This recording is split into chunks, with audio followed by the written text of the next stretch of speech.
waving at the referee to come stop the fight. Bow, come stop the fight. Bow, come stop the fight. Am I lying, doggy? Since Bronny James was drafted into the NBA and landed with the Lakers, controversy has followed him non-stop. This time, though, the situation is more serious. Reports suggest tensions inside the locker room reached a breaking point, with Bronny allegedly becoming a target of frustration from his own teammates. Once LeBron James learned what was happening, he reportedly stepped in immediately. Here's what led to the situation. The issues reportedly began during the 2024 NBA Summer League. According to sources, resentment grew among Lakers players due to what they viewed as preferential or star-level treatment given to Bronny, which created divisions within the roster. Bronny was selected 55th overall in the 2024 NBA draft after a freshman season at USC in which he averaged 4.8 points per game on 36.6% shooting across 25 appearances. He had missed the first 8 games of the season after suffering a cardiac arrest, and many draft projections did not even list him as a likely pick. His selection by the Lakers quickly sparked debate, with scouts and analysts questioning whether his performance merited an NBA roster spot or whether his last name played a major role. During Summer League play, Bronny averaged 4.3 points per game while shooting just 22.6% from the field over his first 4 games and failed to make a single three-pointer, going 0-for-15. The Lakers opened the tournament with an 0-5 record, and the team's struggles, combined with concerns about lineup decisions, led to growing frustration. Despite his limited production, Bronny logged the second most minutes on the team at 25.1 per game, trailing only first-round pick Dalton Knecht. Reports indicate that the attention and opportunities he received rubbed some teammates the wrong way. A Lakers insider claimed the perceived special treatment caused internal tension that hurt the team's competitiveness. ESPN's Stephen A. Smith echoed that sentiment publicly, saying everyone understands the real reason Bronny is in the NBA. We all know that Bronny James is in the NBA because of his dad. One Summer League player offered a blunt perspective, saying Bronny was treated differently from the rest of the team, almost as if he existed in a separate category. According to the player, that separation became extremely frustrating, especially since the group never developed any real on-court chemistry. He explained that his frustration grew because he was rarely placed in situations where he could succeed, while offensive sets and game plans were designed specifically to highlight Bronny, often at the expense of other players. The player added that if you spoke with others on the California Classic or Summer League rosters, many would share the same view regarding the preferential treatment they observed. Another source stressed that the criticism wasn't personal, stating he had nothing against Bronny as an individual, but believed he simply wasn't ready for the spotlight or the demands of the NBA. In my view, this feeling was echoed by several players who believed their own opportunities to earn an NBA roster spot were being undermined by the organization's focus on developing LeBron James' son, regardless of his on-court results. Stephen A. Smith reflected a similar stance, acknowledging that opening night was a memorable moment, but questioning whether continuing to give Bronny NBA minutes was justified based on what was being shown during games. The first game of the season, opening night, the Griffies in attendance, father-son duo playing in an NBA game for the first time, an absolutely positively wonderful story. And then reality sets in. We love what we're seeing from him in the G League because that's where you belong. Lakers co-owner Jeannie Buss brushed off the allegations, framing them as resentment from players who were unlikely to earn roster spots. She suggested the criticism came from individuals searching for someone to blame, rather than acknowledging their own limitations. Head coach J.J. Redick frequently described Bronny as the first real test of the Lakers' revamped player development system, and the organization appeared committed to giving him extended opportunities to grow into what they viewed as a potential two-way contributor. That philosophy was on full display during Summer League, where Bronny continued to receive steady minutes despite struggling with his shooting and as the team piled up losses. The Lakers' strategy didn't just spark tension internally, it also drew scrutiny from the broader sports media landscape. Analysts questioned the reasoning behind prioritizing one player's development over team success, especially in a competitive environment meant to evaluate multiple roster hopefuls. And that's what we're going to talk about. Yo, guys, look. Can we all just come to the conclusion that Bronny James it's not good enough to be on the Lakers? Can we just all finally come to the conclusion, bro? Bronny did show signs of progress in his final 2 Summer League games, totaling 25 points and 3 assists while shooting 10 for 21 from the field, including 3 of 8 from beyond the arc, before being held out of the Lakers' Summer League finale. Those performances provided a brief glimpse of what Bronny might eventually develop into, but they weren't enough to silence critics who argued that a couple of strong outings couldn't outweigh weeks of struggles. The tension that surfaced during Summer League ultimately set the stage for a much larger and ongoing debate. One centered on Bronny's role with the team and whether he truly earned his spot on the Lakers roster. You had people like Richard Jefferson and Tim Legler talking about Bronny has everything. All he needs to do is just work. I'm like, really? All he needs to do is just work on 1 or 2 things. Really? Questions about whether Bronny truly belonged only grew louder once the regular season began. One moment in particular captured that tension perfectly and quickly went viral across the sports world that if there was a single snapshot that defined the pressure surrounding Bronny James during the 2025-2026 season, it came on November 18, 2025, in a road game against the Milwaukee Bucks at Fiserv Forum. The clip would be replayed millions of times online. The Lakers cruised to a 119-95 win that night, powered by a strong offensive performance led by Luka Doncic, but the victory also exposed lingering concerns about Bronny's fit within the NBA rotation. At 21 years old and in his second NBA season, Bronny earned just the second start of his career in that matchup. The opportunity came as the Lakers attempted to evaluate younger players and build depth while dealing with injuries and constant lineup changes, forcing head coach J.J. Redick to experiment with different combinations. The Bucks game was meant to be a proving ground for Bronny, a chance to show he belonged, but instead it became a cautionary example of what can happen when confidence wavers on the biggest stage. Early in the first quarter, Bronny found himself in ideal spots on the perimeter, repeatedly receiving the ball with wide-open looks from three-point range. On 2 separate possessions, he was set up perfectly for shots that NBA players are expected to take without hesitation. Instead, Bronny passed the ball back out both times, stalling the offense and wasting valuable possessions. Cameras caught Doncic throwing his arms up in visible frustration, clearly annoyed that his teammate refused to shoot when completely unguarded. Milwaukee's defense treated Bronny as a non-threat, sagging off him entirely and daring him to score. He gets in the game, and the dude is literally scared to shoot, right? The Bucks were leaving him wide open. They basically were treating this dude like Russell Westbrook, like Ben Simmons, folks. They were just daring him to shoot. Redick's reaction was immediate and unfiltered, unfolding on the sideline in a moment captured by broadcast cameras and quickly spreading across every major sports platform. After the second hesitation, Redick pulled Bronny from the game just 4 minutes into the first half, a move that sent a blunt message about the standards and decisiveness he expected from his players. Bronny stayed on the bench until after halftime and finished the night with roughly 10 total minutes of action, attempting only 2 shots during that stretch. By then, the tension between coach and player had clearly reached a breaking point, one that was obvious to everyone watching. So, J.J. Redick, ladies and gentlemen, he was literally yelling at Bronny James on the sidelines to shoot the ball, right? It got so bad, folks, that he started to cuss Bronny James out on the sideline. So, I'm going to put a picture of the graphic on the screen so you guys can see what J.J. Redick told Bronny. Told him pretty much to shoot basketball. From a team standpoint, the incident did little to slow the Lakers' momentum, as they opened the season strong with 10 wins in their first 14 games. Still, the moment ignited broader discussion around how coaches strike a balance between tough love and maintaining player confidence, particularly when dealing with high-profile young players like Bronny, who face heightened scrutiny. Notably, there were no reports of pushback from LeBron James or other veteran leaders, suggesting the team viewed the exchange as constructive rather than disrespectful. While Redick's on-court intensity toward Bronny caught many observers by surprise, it raised a bigger question. How was LeBron handling the experience of watching his son work through these very public growing pains? Publicly, LeBron James has remained steady and supportive throughout the 2025-2026 season, framing Bronny's limited minutes and occasional benchings as a normal part of a young player's development rather than a source of frustration. His response has been consistent with his long-stated belief that Bronny must carve out his own path, without interference from his father, even when that approach creates uncomfortable moments.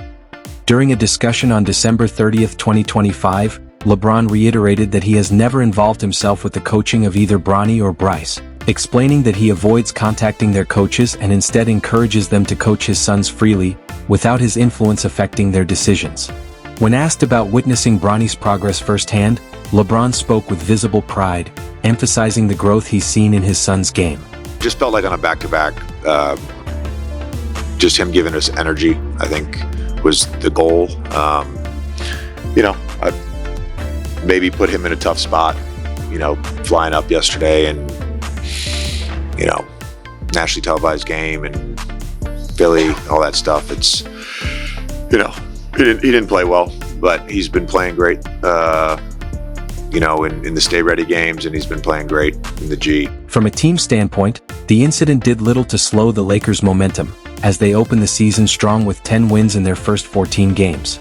Still, the moment ignited broader discussion around how coaches strike a balance between tough love and maintaining player confidence, particularly when dealing with high-profile young players like Bronny, who face heightened scrutiny. Notably, there were no reports of pushback from LeBron James or other veteran leaders, suggesting the team viewed the exchange as constructive rather than disrespectful. While Redick's on-court intensity toward Bronny caught many observers by surprise, it raised a bigger question. How was LeBron handling the experience of watching his son work through these very public growing pains? Publicly, LeBron James has remained steady and supportive throughout the 2025 to 2026 season, framing Bronny's limited minutes and occasional benchings as a normal part of a young player's development rather than a source of frustration. His response has been consistent with his long-stated belief that Bronny must carve out his own path, without interference from his father, even when that approach creates uncomfortable moments. During a discussion on December 30, 2025, LeBron reiterated that he has never involved himself with the coaching of either Bronny or Bryce, explaining that he avoids contacting their coaches and instead encourages them to coach his sons freely, without his influence affecting their decisions. When asked about witnessing Bronny's progress firsthand, LeBron spoke with visible pride, emphasizing the growth he's seen in his son's game. Has that chapter been satisfying, actually seeing the tangible growth? Seeing his growth? It's been great to see and to watch. And he's still young. Obviously just turned 21 not too long ago, and he's still learning and, still getting better with each and every rep. Publicly, LeBron's responses have been consistently positive and deeply paternal, emphasizing the journey rather than fixating on the end result. After Bronny's return from his cardiac incident at USC and into his early NBA career, LeBron shared in a March 23, 2025 interview that he had noticed steady improvement in his son's game, growth that might not always be obvious to outside observers. "I've seen him get better from the moment he played his first game back after the medical incident at USC to where he is now," LeBron said. The cardiac arrest Bronny suffered during a USC practice in July 2023 added an emotional layer to LeBron's perspective that goes far beyond basketball. For a father who nearly lost his son, simply seeing Bronny on the court again, at any level, carries far more meaning than box scores or minute totals ever could. Even as Bronny's playing time fluctuated during the 2025 to 2026 season, averaging roughly 5 to 7 minutes in limited roles while the Lakers pushed for playoff positioning, LeBron has refrained from publicly criticizing the coaching staff or front office. Following a game on November 19, 2025, LeBron offered a candid yet lighthearted evaluation of Bronny's performance, smiling as he described how good it felt to watch him play while also acknowledging his youth and ongoing learning process. He went on to talk about Bronny's living situation, noting how their relationship has evolved now that his son has his own place and is beginning to establish his independence. I think he's enjoying the process. I think you're going to obviously ask him, more than me. He's not a resident anymore, so we don't talk as much. He has his own place, so I can't just. But he's great. Regarding benchings, specific instances, like Bronny's 1-minute appearance during the January 8, 2026 loss to the San Antonio Spurs, drew no public reaction from LeBron, despite the intense scrutiny such decisions typically attract. According to team insiders, LeBron was resting that game himself, and while sources speculated about private discussions, no verified statements from him suggested any displeasure or blame toward Redick for the decision. Bronny addressed the surrounding rumors in a July 3, 2025 interview, explaining that his father encourages him to tune out the constant noise about team direction, trades, and other distractions. "We don't really talk about it much," he said, "but when stuff does come up, he just tells me not to worry about it, not to even pay attention." On his podcast Mind the Game with JJ Redick, LeBron reflected at length on watching Bronny navigate the draft process, sharing what it meant to him as a father to witness his son achieve a lifelong dream. A parent, to be able to be there to witness a child of yours start to live out a dream of theirs. It's something Bronny has always talked about, and he's, said, we asked him plenty of times, like, what is your end goal? And his end goal is to be in the NBA. And to see him almost at that moment, for a parent is something that you could just be in awe of, because, that's what you want your kids to be able to live out their dream. LeBron also spoke about how Bronny has navigated the intense, unprecedented scrutiny of being his son, handling pressures that, given the modern media landscape, even LeBron admits he likely could not have managed at the same age. Definitely not his dad, and I'm not him. I wouldn't be able to handle the scrutiny and all the things that he got going on, at his age, at his level, and with social media. I didn't have social media to deal with when I came in at 18. I did have a lot of scrutiny. I did have a lot of things that was put on my shoulders, but I didn't have, every single day around the clock news coverage, sports shows, things of talking about this particular person every single day. LeBron's involvement in team matters has typically been more subtle when it comes to Bronny than with other organizational decisions throughout his career. While he has a history of advocating for roster moves in the past, he has publicly committed to non-interference regarding his son. In an October 1, 2025 social media post reflecting on his legacy, LeBron mentioned the possibility of playing alongside both of his sons, but framed it as a personal milestone rather than a demand that the organization accommodate. Despite LeBron's calm public demeanor, questions about how Bronny ultimately joined the Lakers have persisted, fueling ongoing debate. The allegations of nepotism have been central to the controversy. Critics argue that Bronny James was not widely projected as a clear second-round talent by independent mock drafts or scouting reports that evaluated players solely on skill. A key factor in these claims is the role of LeBron's agent, Rich Paul of Clutch Sports, who reportedly wielded significant influence during the draft process. According to former Golden State Warriors GM Bob Myers during ESPN's draft broadcast, Paul allegedly contacted multiple NBA teams, warning them against selecting Bronny and suggesting that Bronny might pursue opportunities in Australia instead if they drafted him.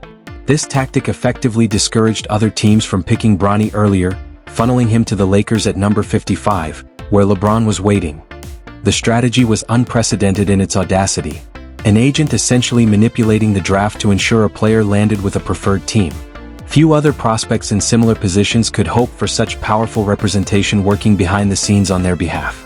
The move created what many described as a package deal that other teams were unwilling to touch. Bronny's coming with. They're not, it's gonna be a package deal. So LeBron thinks, again, he's overplayed his hand here. Not only can I dupe some contender into taking my 55 mil, I'll get him to bring my bum son along with me too. Nobody wants this arrangement, so he's stuck in Lakerland here for the year. LeBron had fueled speculation years earlier, telling reporters in 2022, "Wherever Bronny is, that's where I'll be," suggesting he might prioritize teams that drafted his son over other factors such as championship contention or roster fit. His visible excitement over Bronny being selected, coupled with his subsequent 2-year contract extension with the Lakers, further fueled claims that the pick played a major role in his retention. Public backlash intensified after the draft, with commentators and fans openly labeling the move as nepotism that undermined the integrity of the draft process. Former Lakers center Kwame Brown criticized it as LeBron using his influence to secure an unearned opportunity for his son at the expense of more deserving players. ESPN's Stephen A. Smith also highlighted Bronny's performance numbers, questioning how anyone could justify keeping him in the rotation given such limited production.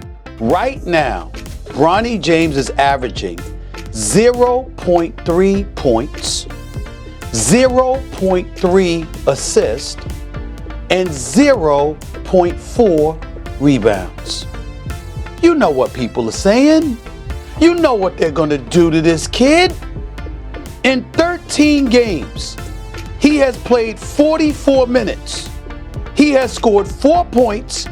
He is shooting 1 of 16 from the field, 0 for 7 from three-point range. Roster decisions throughout the 2025 to 2026 season have kept the controversy alive. Bronny's limited NBA minutes, repeated G League assignments, and perceived protection from roster cuts despite inconsistent performance have fueled ongoing accusations of favoritism that the organization has struggled to quell. Defenders of the Lakers' approach argue that nepotism is not uncommon in the NBA, at the ownership, front office, and roster levels, where connections often carry more weight than raw talent. ESPN analysts Adrian Wojnarowski and Stephen A. Smith have suggested that Bronny's selection as a low-risk second-round pick posed minimal harm to the team's competitive prospects.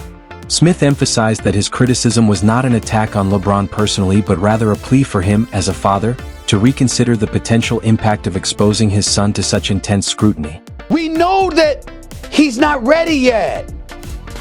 And I'm saying this with compassion. I'm asking the greatest player in the game, one of the top 2 players in the history of basketball, an ambassador for this game, the face of the league, a 4-time champion, a guy that's gone to 10 NBA finals, one of the greatest we have ever or will ever see, who is a basketball savant. He went on to draw a comparison to boxing history, referencing Joe Frazier's decision to put his son Marvis in the ring against Larry Holmes, a matchup widely recognized at the time as likely to end badly. You remember years ago, Dougie, when the great Larry Holmes, heavyweight champion extraordinaire, one of the greatest jabs in boxing history. You had to beat Frazier's kid. And Marvis Frazier went to the ring. And Larry Holmes, Molly, got interviewed before the fight. And he said, ain't no damn kid with 10 fights beating me. And he hurt the kid and had him hurt. And literally, Molly, before he punched, was waving at the referee to come stop the fight. Bow, come stop the fight. Bow, come stop the fight. Am I lying, doggy? That's exactly what Larry Holmes did. And everybody was looking at Joe Frazier, not Marvis, Joe. And we were like, what you doing? Why would you do that to your son? Do you not know who the hell this is? Well, I would say to LeBron James, do you not know who these NBA players are? Beyond the nepotism debate surrounding Bronny, deeper tensions were forming between LeBron James and the Lakers organization that threatened to overshadow everything else. Off the court, a rift had emerged between LeBron and team ownership, adding another layer of complexity to an already fraught situation. Former owner Jeannie Buss privately expressed frustration over what she perceived as LeBron's lack of gratitude following the team's selection of Bronny at number 55 in the 2024 draft, a gesture she viewed as a significant show of goodwill that deserved acknowledgement. According to ESPN's Baxter Holmes, sources reported that Buss felt James should have appreciated the move, but instead she perceived a lack of recognition, leaving her disappointed that her gesture had not been reciprocated. This tension coincided with negotiations over LeBron's contract extension that summer, a period already marked by strain. Buss reportedly saw drafting Bronny as a goodwill effort to keep LeBron satisfied. Despite Bronny's struggles at USC following his cardiac arrest, LeBron's outsized ego and Rich Paul's influence over organizational decisions created friction with ownership. Over several years, the dynamic between Buss and LeBron had deteriorated, with the owner increasingly feeling manipulated by James and his representatives rather than collaborating toward shared goals. The tension traced back to major organizational changes that left LeBron feeling disrespected and out of the loop, further complicating an already sensitive situation. It all does stem from LeBron James, though, and his really fractured relationship at this point with the Lakers. It began, back into the summertime when Luka Doncic was notified that the team was about to sell. That was a bit of a, like an earth-shattering, like groundbreaking moment. The Lakers sold for a record-breaking evaluation at the time, and LeBron had no idea that it was coming. His confidant, Jeannie Buss, has remained. She's still like the governor of the team or something, so she's still highly involved. But the fact that LeBron was not informed about that deal prior to it being made, and the fact that Luka Doncic was, I believe that really started the rift between LeBron and organization. The tensions between LeBron and Lakers ownership predated Bronny's draft and intensified following the 2021 Russell Westbrook trade, a move Buss reportedly blamed on the organization catering to LeBron, yet felt he avoided accountability when the experiment failed. She also objected to James being hailed as the Lakers' franchise savior in 2018 and at one point in 2022, even considered trading him to the Clippers during a particularly low point in their relationship. Although Buss sold majority control of the team to Dodgers owner Mark Walter in June 2025, she remains the franchise governor. LeBron publicly dismissed reports of friction in January 2026, saying they don't bother me, and declining to engage with the surrounding drama. When asked directly about his relationship with Buss, he acknowledged that there are always two sides to every story and that perceptions can vary depending on perspective. I thought it was good, but somebody can see it another way. So it's always two sides of the coin. So like I said, at the end of the day, how I represented this franchise and what I wanted to do to represent this franchise, so when I got here till now, it's been with the utmost respect and honor and dignity. LeBron went on to highlight his long-standing loyalty to the franchise, noting that he has spent more time with the Lakers than almost any other team in his career, and emphasized that his commitment should not be questioned. And I would say loyalty, I played here longer than pretty much any other franchise I played for besides Cleveland. And that was a 7 and a 4. LeBron has long carried the reputation of a coach killer, with a notable turnover of head coaches during his stints in Cleveland, Miami, and Los Angeles, a pattern that has fueled speculation about his influence on team leadership. Since joining the Lakers in 2018 for head coaches, Luke Walton, Frank Vogel, Darvin Ham, and now J.J. Redick, have each faced varying degrees of success and rumors regarding LeBron's impact on their job security. The 2024 hiring of J.J. Redick, a first-time head coach and LeBron's former podcast co-host on Mind the Game, reignited debates about the superstar's sway over personnel decisions. Early reports suggested the hire was orchestrated by LeBron due to their relationship, but he publicly stated he had no discussions with the Lakers regarding Redick and left the decision entirely to the organization. Meanwhile, speculation continued to swirl about the team dynamics surrounding Bronny and the broader implications for coaching and roster decisions. It just keeps getting worse by the week for Bronny James, right? It's clear he doesn't want to be here. It's clear he'd rather, play 2K or be a streamer, but, it's like LeBron is forcing him to play. As of mid-January 2026, with the Lakers holding a 25-16 record and navigating a challenging schedule, the questions surrounding Bronny and the team remain unresolved. Every missed shot, every benching, and every viral moment of frustration only raises the stakes for everyone involved. Thank you for watching. If you enjoyed this video, click on one of the boxes on your screen to explore more content like this.